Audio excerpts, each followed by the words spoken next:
Welcome to Contrasting Prevalence of Health and Safety Risks and Controls between Residential and Commercial Construction Apprentices. This webinar is part of our construction webinar series, and we're very happy you're here. My name is Yusra Benjeloun, Administrative Coordinator and Project Manager with the Work Wellness and Disability Prevention Institute, and I'll be co-moderating the webinar today.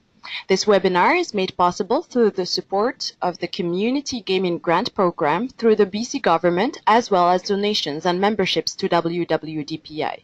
We thank our program partners, Canadian Council on Rehabilitation and Work, Education Advisory Committee, and speakers who contribute to this webinar series. While we're waiting for others to join us, I'll go over a few technical points for the webinar. You should be able to hear the presentation through your computer speakers or through the conference call line if you dialed in. Please use the question box to submit any issues you may be experiencing and to ask any questions you have related to the presentation. We will collect questions submitted throughout the presentation and follow the presentation with a Q&A based on the questions submitted.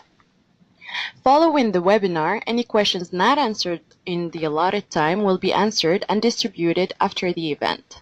The presentation will be recorded and posted for free on our website within a week, along with the slides. You will be emailed the direct links for all of these items when they're available. Today's webinar will be co-moderated by Dr. Catherine Brookman, Associate Director of Knowledge Transfer and Exchange of the Center of Research Expertise for the Prevention of Musculoskeletal Disorders. Catherine will also be moderating our Q&A session, and I will let her introduce herself and Dr. Anne-Marie Dale, who will be our presenter today. Wonderful. Thank you so much. And Yusra, you just want to confirm that you can hear me all right? Yeah, perfect. Wonderful. On behalf of Dr. Jack Callahan at CREAMSD, as we are more commonly known, it's a pleasure to partner in this construction webinar series, and we thank Work Wellness and Disability Prevention Institute for this opportunity. It's really a pleasure for me to introduce to you today our speaker, Dr. Anne-Marie Dale. And I just want to tell you about a few things about her, because I'm sure not all of you have had a chance to read her bio. Dr. Dale has over 30 years of experience in the clinical treatment of work-related upper extremity conditions and in worksite-based prevention of musculoskeletal disorders. She has used a variety of intervention methods for individuals and groups of workers in many industries, including healthcare, construction, retail grocery, automotive, manufacturing, and other service industries to prevent or reduce the effects of physical exposures from work tasks. Since joining the OSHR group in 2001, she earned her doctorate in epidemiology with a focus on measurement and evaluation of MSDs. She is currently exploring safety and ergonomic interventions in the construction industry and participatory health interventions among retail grocery workers. Both projects focus on reducing physical exposures and improving the health of workers. Dr. Dale has a passion for helping workers maintain and regain function in order to lead successful and productive lives. It is a great pleasure for me to have Dr. Anne-Marie Dale present this very compelling presentation today. Over to you, Anne. Well, thank you very much for the kind words, and thank you both for providing me the opportunity to present some of our research. This is very new research, but conducting research studies in the construction industry is something that our team here at Washington University has been engaged in for over 18 years now. And I did think it is through those experiences that we are now getting at getting to the heart of the issues that these workers are struggling with at the work site. And I hope that our listeners today will gain some knowledge as a part of this process. So the presentation today, I would like to acknowledge a long list of co-authors listed on the screen, Dr. Woolman, Strickland, Kelly, and Evanoff. But in addition to that, this work is conducted as part of the Healthier Workforce Center of the Midwest, of which Washington University is one of the individuals, one of the universities that are running that center. Our work is as one of the centers of excellence for total worker health at NIOSH, and they are the funders of the research that I'm about to present. So without further ado, I'd like to proceed to give you a little background to this particular project. So for those of you who may not know, construction is an incredibly dangerous industry. They lead the number of fatalities and non-fatal injuries in many of the areas compared to other industries. And there are also some very challenging things to dealing with the construction industry in terms of trying to prevent these injuries. The environment, given the fact that they are constructing a building, which is often the case, or a bridge or a road, the environment is constantly changing, and therefore the workers must adapt to whatever the tasks are for the day. And in fact, the tasks may change over the course of a single day. In addition, there are many specialists that are needed to create the building, and as a result, many different employers may be working side by side to construct a single building. Many of those employers, though, might be very small in size. Construction is often consists of a large number of small-sized employers. In fact, many construction workers will form their own company and go out and secure work on projects. And so having companies the size of 2, 3, 10 workers is not uncommon. And it is in part due to these variables with the changing nature of work, the size of the employers, where we see a high turnover of workers on projects as well as in the industry. It's hard to track these individuals from place to place and over time. Another issue that we deal with in the construction industry is these individuals often suffer from only making low wages. Union workers make higher wages by nature, but in general, these are not high-paid workers. Much of the work is seasonal for some workers, particularly if their work is the outside part of construction. But even those who can work inside don't always have regular work. Many of these workers are considered independent contractors. They don't actually work for a single employer, and so they oftentimes their job is limited to the length of the project that they are working on. The growing number of industries that are now hiring and being employed by temporary workers is growing in our U.S. population, and that was well described in the Fisher's Workplace book by David Wheel. And I think that this is affecting the construction industry more and more as time goes on, and workers do not have regular jobs or single employers.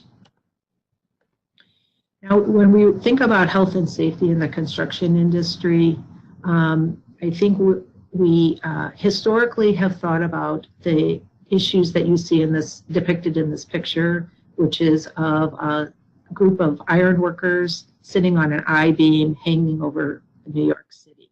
And of course, we're all appalled to think that this is actually a true picture that was taken because back in these days, there was no need or no concern for fall safety, and so these individuals are just sitting out on this I-beam. But the truth is, in today's world, many of these individuals, or all of these individuals, would need to have some sort of fall protection so that they were not at risk of falling, because we are concerned about fatal injuries. But the truth is, more of those workers probably died from the other hazard you see depicted in this picture, which is smoking. rather than falling to their death from this IV. So historically, we have been concerned about safety, and the question is, what other risks are we not attending to? Traditional workplace hazards, then, from the perspective of OSHA, have looked at these particular hazards: the physical, biological, chemical, biomechanical, and safety. In the area of construction, much of the greatest hazards are in safety with regard to machine, equipment, slips, trips, and falls. There are some biomechanical exposures with posture repetition, some biological exposures with asbestos, and of course, going back to the beginning, physical exposures with noise and vibration, and then working outdoor with temperature. Most of the regulations that are related to the fatalities in particular fall in the area of safety. But there are many non-traditional workplace hazards that should be considered but are rarely discussed related to construction. Worker training, knowing what they're doing, are they trained adequately, significant amount of forced overtime in order to complete projects that are not done in a timely way. There is the monotony of work in some cases, harassment from bosses to keep up with schedules, discrimination for workers, and potentially violence. And all of those things also do not consider some other factors that these individuals might be exposed to, such as if they have to drive between jobs, making sure that the amount of driving they have just to get to and from work. And so we'll talk about a few more of those, but there are many non-traditional hazards that we should be concerned about that are not being addressed in construction. So there are several factors that are unique to construction. One of the things in the upper left picture we see is that construction workers often have more days away from work, and this is particularly true in the middle-aged populations. Beginning at the age of 35, we can see their days away from work are nearly double those of all other industries. And similarly, as the aged worker, construction worker continues to have higher rates of lost days. The upper right graph is interesting. It shows the seasonality of work and the frequency of unemployment of construction in red compared to all other non-farm related work. You can see that there are not significant periods of time that the individual might be unemployed, but they certainly would have trouble paying bills on a consistent basis with that type of employment.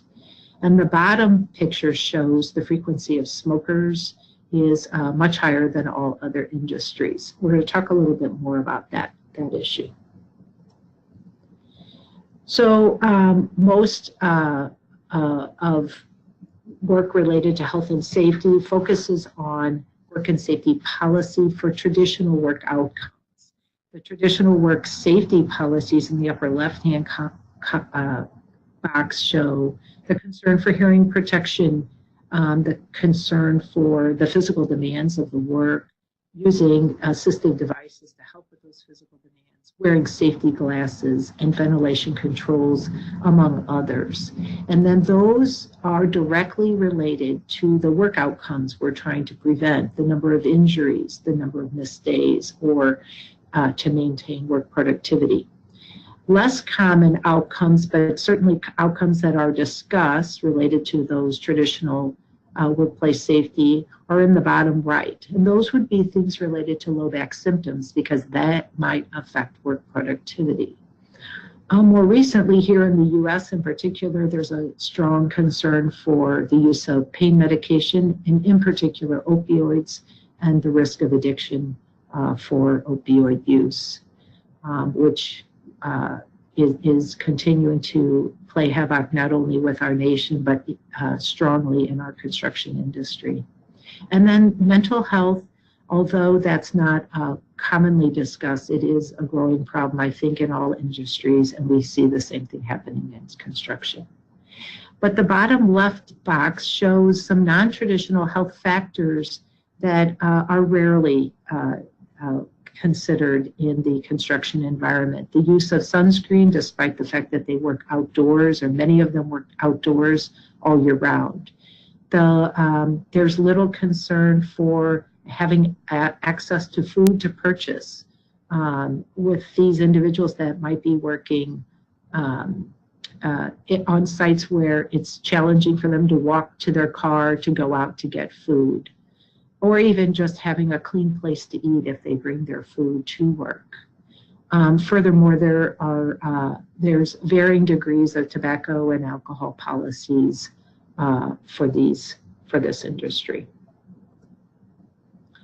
So when we think of construction, most people think that all construction work is similar. And what I'm here to talk about is a little bit of the differences between types of construction. And in particular, I'm going to talk about carpenters, a group that we have been working with for 18 years here in St. Louis. And that there's a large difference in some of the rules and policies between the residential and the commercial workers. In the left side of your picture, of your screen, you see two pictures, and these are commercial workers. You can see the workers are wearing high visibility clothing. They're wearing hard hats. They should be wearing eye protection. They're wearing sleeve protections and gloves. The gentlemen in both the upper and the lower section are tied off or cabled to the system, so if they fall, that will catch them. And they have on hard steel-toed shoes to protect their feet in the event that some object falls on them. On the right side, you see several workers in the residential area. You can see there's no high-vis color. There are individuals in the picture that are wearing tennis shoes. They are barehanded with no gloves. There's the gentleman in the lower right picture who's up on a pickboard on the third floor of a house, does not have any fall protection, and so he's standing on a board about 1 foot wide, and if he falls, there's nothing to catch him. So the residential activities and the policies on that environment is quite different. At the bottom of your screen, I point out some of those differences. There are fewer safety regulations in residential. It's a much less formal organization, and there's much less project oversight. There are fewer foremen for the number of workers, or there are a few foremen on the job overall. The crews tend to be smaller in residential. And the leaders tend to have less knowledge in projects. We're going to show you the data is from apprentice carpenters, which are the least skilled of all the trades, but it's not of all the workers in construction or carpenters, and yet it's not uncommon for an apprentice carpenter in their later years of their 4-year training to already be running jobs. So it doesn't take much to work your way up the system, and yet many of these individuals don't really have the necessary experience. So the presentation today will just compare the safety and health risks and supports between the residential and commercial apprentice construction workers. There has been little out there published on the current programs, policies, and practices to promote worker health and well-being in construction, which is our motivation. Okay, so here's so what we have done is we've collected surveys in the Carpenter Apprentice program here. This is a single year of data. We have 934 surveys that were completed, which is a response rate of 90%. There's a little over 1,000 workers, carpenters in this group. There's a mean age, which is quite young, as you would expect for apprentices, of 28, with a short period of time in the system of only 2.6 years. On average, they report driving 45 miles one way to work. So many of them have long commutes. The majority of this particular population is white or Caucasian, which is a union group of apprentices, and there are many fewer minorities in this particular group. 28% of them are current daily smokers, which again is above the national average. 10% or only 10% use sunscreen. 32% would be considered heavy drinkers, where they report drinking more than 5 drinks for more than 5 days per month. 49%, or almost half, say they report they sleep less than 7 hours per night. On the workplace, these same individuals say 63% say there's no limits on the number of hours they work each day. 55% say there are smoking restrictions at the work site, and only 4% say the work site provides sunscreen. So I just picked out a few of the items related to both traditional and non-traditional safety and health concerns that we would have to for this presentation.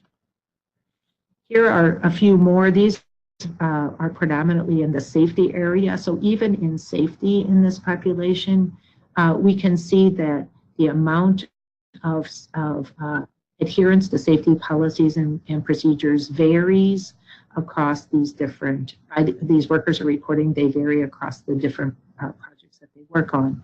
So, and these are all carpenters at this point, not necessarily residential versus commercial.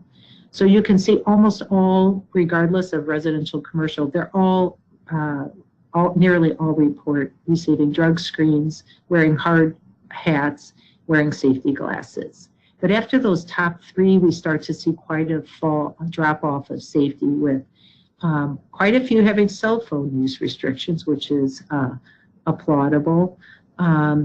Visible high-vis clothing and smoking restrictions are somewhat high, hearing protection and gloves. And then we see very few have a need or a requirement around respirators, hearing tests, and radiation testing. And some of those things might be just because the nature of the work they're exposed to really does not have some of those risks. Here I'm presenting those same, some of those same items, but separating them out between residential and commercial. So you can see the hearing protection and policy for residential is only 35%, for commercial with 66%. Our sample's fairly split, with the 900 individuals, with 400 in residential and over 500 in commercial. So this isn't a small sample size for residential workers. If we look down our list for our safety glasses, that's pretty similar between the two groups. Ventilation controls is much lower for residential, but here there may be less need for ventilation controls. This is not to say that they lack policies and there's a need for policies. They're just reporting there are fewer policies. Smoking restriction is less common, much less common on residential compared to commercial.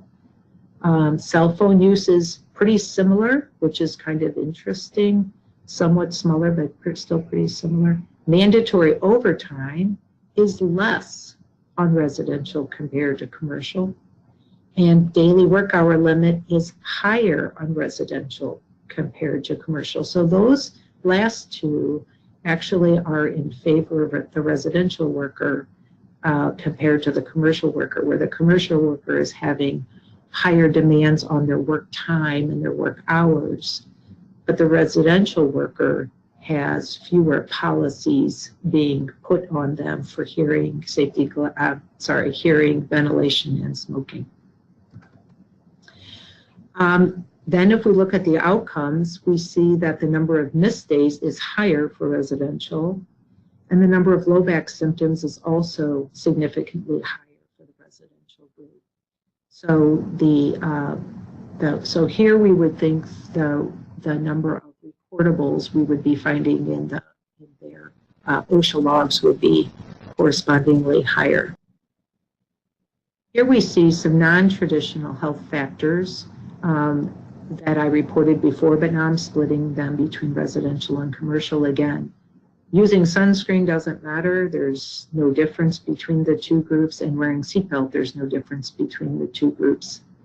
But when we get down to access of food and having a clean place to eat, there's a marked difference between residential and commercial.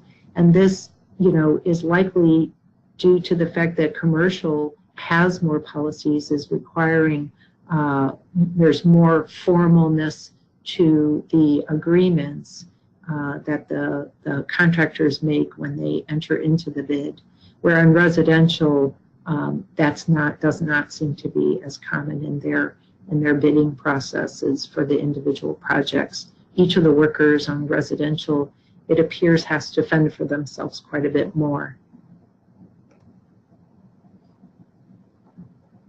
Here we see the non-traditional health factors separated between residential and commercial. The number of individuals who drink alcohol number of days per month is significantly higher among the residential, 9.3, compared to the commercial, 7.8. Here we see the number of current smokers in residential is also higher, 31% compared to 25%. So even the commercial is higher than the national average for all industries, but residential is even higher. And if you recall, going back to our earlier slides, the policies, smoking policies on residential was much lower. So one would believe there's a connection between smoking policies and smokers being able to smoke. Health problems affecting work productivity, the residential workers are saying that's true. We saw in the previous slide that they're reporting a lot more low back pain, they're reporting more missed days of work, and here they're reporting that they believe their health problems are affecting their productivity. And the last one is of large concern, which is those who are receiving prescription medications for pain, 15% compared to 10%. And remember, back at the early slides, I told you this is an average population age of 28 who have only been working in this workforce for 2.6 years on average. And yet we have a large number of these individuals that are already seeking treatment for pain, and the prescription are getting prescription meds for that pain. Here we see each of these are individual models that are looking at 3 different outcomes. The missed days of work as one outcome, having a low workability of just less than 9 as an outcome, and having health productivity that we dichotomize as below 1 or 1 or above. And what we're seeing here is the prevalence for residential workers in the first row is 75% higher or more common to have missed days than those that are not working in the residential construction. If we look over on the far right, for the residential group, we see that their health productivity, 57% of them are saying their health productivity is less than those who are not working in residential construction. Similarly, we look at the second row of information, we can see that those who are reporting poor job security are much more common for low workability. 52% are reporting low workability, and 61% are reporting low productivity if they have poor job security. And the last one shows those who, based on the JCQ, have high job strain are 2 times as often reporting missed days of work. So high job strain is associated with a significant number of those who are reporting missed days of work. Low workability is also associated with high job strain, as is low productivity.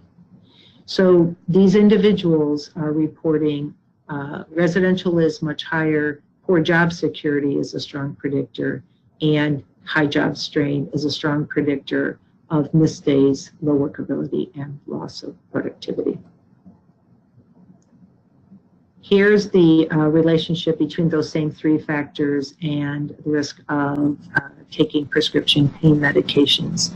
And here, this is similar to the results we saw earlier, where residential is much higher for those who report taking pain medication, 53% here, or job security is 53% related to taking prescription pain meds, and then high job strain. So prescription pain meds, which is a big concern we have three factors in this population that are related to that taking of pain meds. So this data, this cross-sectional data at this point is showing several relationships that are of concern. In particular, that residential contractors, who we know are small-sized employers, and they have fewer supports for positive health behaviors than commercial. Our data is showing that these residential carpenters perceive that their health is much poorer than their commercial counterparts. The residential workers also are reporting greater number of missed days, lower workability, lower work productivity, and a much more common usage of pain medication compared to their brothers working in the commercial area. Work organization also varies within construction, and we saw that with the number of work hours being more demanding on the commercial side, more often work overtime, as well as overtime. So I think in conclusion, I would say there's an urgent need to address not only the problems we have with safety, continued work on safety in construction. We have a number of non-traditional health concerns in construction at large, but in particular, a focus on these residential workers who have a greater number of challenges that they face each and every day they go to work. It's also, though, a much more challenging group of workers to access. The residential individuals are smaller groups. The regularity of them being found at one work site is less frequent because the builds are smaller and shorter duration. Workers tend to move around between companies more often. And so I think that is part of the reason that we have a greater challenge for building a culture of health in this particular workforce. And that's all I have for you all, and I thank you for your time and attention. Thank you so much, Anne-Marie. And Ursula, I'll just make sure everyone can hear me. I know we've had some technical difficulties, and we apologize for that. So I think this is extremely interesting information, although it does present a very alarming profile of these residential carpenters. And I think I'll kick off your Q&A. Any suggestions you have and that can address the lack of health and safety? And I'm thinking more around how they got information about the survey, and is this a potential vehicle for them to get information or training on how to look after themselves? Right. So as I mentioned, these are union workers, so they do go back to the union, their apprenticeship program. They attend their apprenticeship training 4 times a year for 2 weeks, and therefore they do receive health and safety training as a part of that apprenticeship. This group also has mandatory ongoing training of 8 hours that they must complete each year. And we have worked toward infusing this group with more and more information in this area. We had originally centered our efforts more around safety and ergonomics for a number of years, but with the growing problem of pain management, opioid use, even in our own workforce here, mental health issues are a growing problem. We have now started to increase the resources available to these workers and now are encouraging them to take advantage of the various programs that are being offered to them. We have a big challenge in all of construction and maybe a bigger challenge in residential, and that is that these individuals are primarily male. This particular group tends to be young, and so they suffer from a bit of machoism. And overcoming that, I think, is going to take time for us to break down that culture, to give these gentlemen permission to come forth and ask for help. We already see that they're going to the doctor to get prescription medications that otherwise they wouldn't have access to them. So I think we've made headway on terms of getting them to at least seek treatment.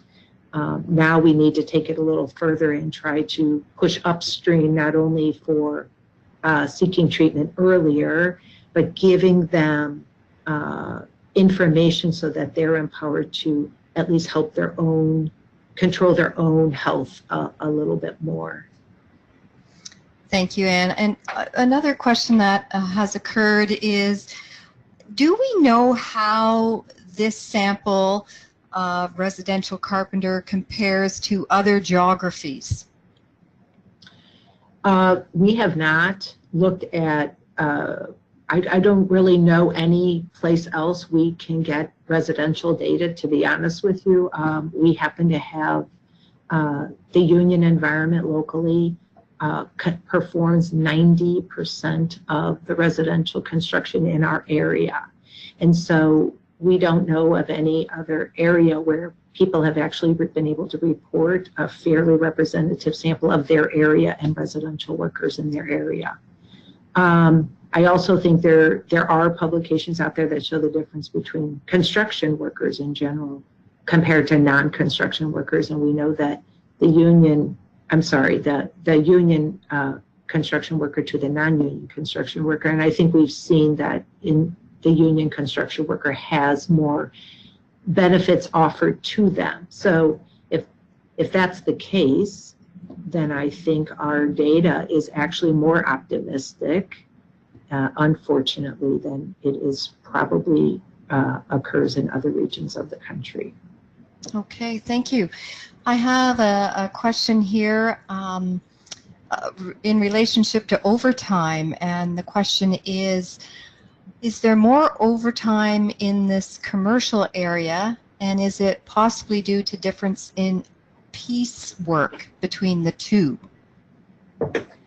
I think that it is not driven by the piecework and therefore by the compensation associated with piecework. I think it's more driven by the fact that commercial builds are they tend to be on tighter schedules, and commercial builds in general tend to be more complicated, and therefore there's more risk of schedules falling behind, products not available when it needs to be.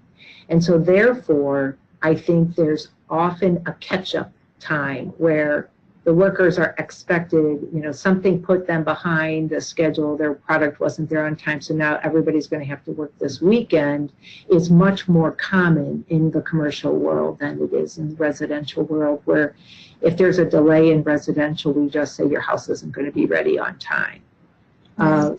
There's a lot more incentives for completing commercial jobs on time, and they are financial incentives that are generally realized by the upper management and not by the workers themselves, but the workers are expected to perform the work. Interesting. Any suggestion as to how to improve the access the residential industry to improve their workplace safety? As far as just reaching them with information? I think that certainly would be one vehicle. So, I think that a mobile van kind of a thing, particularly in large subdivisions where, there's a large number of builds going up all at one time, and you can reach a larger number of workers is one offering. Bring it to them, since they don't have the time or the willingness to come to you. Bring the information to them where they are. We've tried things like pushing information out through newsletters, toolbox talks. Toolbox talks are not as common. These are safety briefs that are done on a daily basis, very common in commercial, less common in residential, but they still do occur, and that might be a way to give them small bits of the information at a time. Those are two things that I would say we can focus on. We actually, this project that I'm presenting this information in, we're actually in the process of using intermediaries to try to do this very thing that you're suggesting, which is how do we get information to them? An intermediary can be anyone. In our system, it would generally be a union or a supplier or an insurer who will go out, has contact with in some natural way to these workers. And so they may be out on the site delivering products, and they could deliver other types of information, or they could deliver program materials or whatever. So we're investigating that now as a means to reach these individuals with programs that we think they don't know about, or that they would benefit from if they knew they were available, or to give them information about where to seek those resources. So that's our current project. Interesting, Anne. I recall some interesting similarities between a recent webinar related to the trucking industry, and there's probably other industries, and probably down the road future studies could look at the potential interventions that different industries with similar profiles have used that might have worked. So I know in the trucking industry there was some mobile resources related to dietary support targeted at the smokers, for instance, and some incentives for them to eat better. And then food was provided almost through that mobile kind of concept. So there may be things that some of our participants are aware of, or something that we could certainly look at in future is the generalization through other industries related to successful interventions for those really hard to reach industries. Yeah, I agree. I think that we need to think out of the box for this one, because they're hard to reach. And then we have this added cultural issue, which I do believe exists also in other industries. In the construction industry, the brotherhood is so strong, and the need for proving oneself. I've been doing this a long time, and I see a change in that culture in a positive way that allows these guys to come forth more today than they ever would have 18 years ago. So I think that we've made progress. I think all of our attention to this problem and the health of these individuals is making a difference, but I just feel as though it's slow, and we're losing a lot of our workers in the meantime. Not only from the baby boomers, but also they're just not either willing to stay in the industry, or they are physically not surviving, and they're leaving the industry for that same reason. But there's becoming a bigger, fewer and fewer workers in this area, and now the companies are seeking workers from other areas to come in and do the work, because we can't find enough workers locally. Especially with the pain statistics that you have shown, the medication uptake for such a young group already, it certainly denotes the challenge of retention of the worker when they're already experiencing injuries very early on or pain related to their work. One of the questions also was around any other data sources at the national or state level on some of these health factors. In general, are you referring to in general for all Yes. industries or construction? I think in general. So, You know, I actually think for some of the numbers that I'm showing here, I don't know of statistics that are out there. You know, sunscreen use, I would assume some industries maybe are monitoring that type of thing, but I don't know of any, you know, national numbers. I think drinking and smoking, those numbers are very well known, and construction always leads, unfortunately, leads that group. So I'm not familiar with whether, you know, these non-traditional health issues. I don't know that we know the national numbers for other industries or. But we can definitely see a connection between the risks for those hazards like sun protection and the fact that these individuals are working outdoors, you know, 100% of the time. So there's obviously a need for better protection than what we see. absolutely. And again, I think you've addressed some of this, but in your opinion, what do you believe needs to be done to accelerate the process to address the health and safety of this particular worker? So, you know, there's been a lot of discussion around the table of, you know, we need to mandate this through policies, and yet, in my experience, policies don't always create the change we want. I think they can be, you know, they can be push people to at least talk about it and help. Some can leverage based on policy, but compliance isn't always going to follow. I think we really need to get the owners on board with the need for this.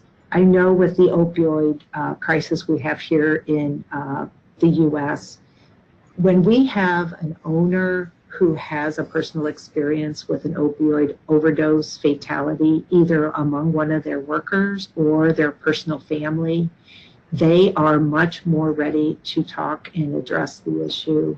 And I think that, you know, unfortunately, the opioid crisis is going on, but it actually is starting to bring people to the table that I think will give us an opportunity to not only talk about pain and medication, but some of these other mental health issues and some of the drinking and smoking, which are so prevalent in this workforce and need to be addressed, because those are definitely having an effect on the health not only of the worker but the lives of their family members. So I think, you know, getting the owners and employers to the table and getting them on board with the need for this, I think, is very important, and that's pretty much where we're starting. I recall that in Canada, in Ontario, public health did a very local campaign across the province related to the mental health of new mothers. And because it was done at a local, provincial level, there were changes, but it had to be addressed locally so that there was community commitment and engagement, because again, you were dealing with a hard to reach population once they had left the hospital. And people were fairly isolated. So again, if you're dealing with a carpenter, residential worker, very small business, there may be some kind of local initiatives that could be looked at, just a potential. Yeah, I think that's definitely true. And the construction world tends to be very tight, and everybody knows everybody. Maybe that's more prevalent here in St. Louis, where it's such a strong union environment. But if individuals are seeking work and they have to seek work for themselves, then they probably know the rest of the system around. And so you're right, that would be a good way to build a campaign from within their own, and that would probably grow stronger and more quickly. And here again, if we could combine the efforts of not only the individual workers, but their owners, the employers, and get them on board. I think the buy-in here might be the productivity and the cost savings and improving the health. And we've tried the numbers game, and I think we need to continue to show through the numbers how a productive worker is, a healthy worker is more productive, and therefore will save money to the employer. I think we need to continue that to gather that data so we can make that case. I think you've summarized it really well, and certainly when it's by the numbers, if we can show that looking after your health improves productivity and results in cost savings, then we're more likely to get an audience from employers and owners of small business.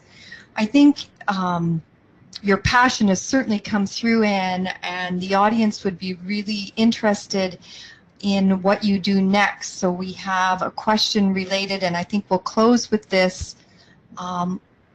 What other areas do you consider in the continuity of your research to be next? So we are looking for ways to, we're looking to design interventions that we believe the industry is more willing and ready to accept off the shelf. I think there's a lot of good ideas out there, but I don't think many of these small employers in particular have a clue where to start, especially since these are complex systems. A construction site is complex, and so if we are saying that handling loads is one of the most important things we need to stop having the workers do, and we need to find other means to transport those loads. What does a company need to have in order to figure that out? And most of them know that's what they need to do. They don't have a clue how to get started. And it seems like such a simple thing, but they don't really know where to start. So we've created some materials to actually get that process started and give companies ideas. And so I think we need to find those interventions that help solve the problems in a way that can be taken off the shelf by our small workers, small companies, and used right away. Thank you so much, Anne, and I'm just going to close off this webinar for a plug for that small business group. CREMSD, in partnership with the Ministry of Labour in Ontario, has just produced a new MSD prevention guideline, and one of the versions of that guideline is called the Quick Start Guide, and it is totally targeted at the small business operator. And I think there's some good information there to kick off intervention planning.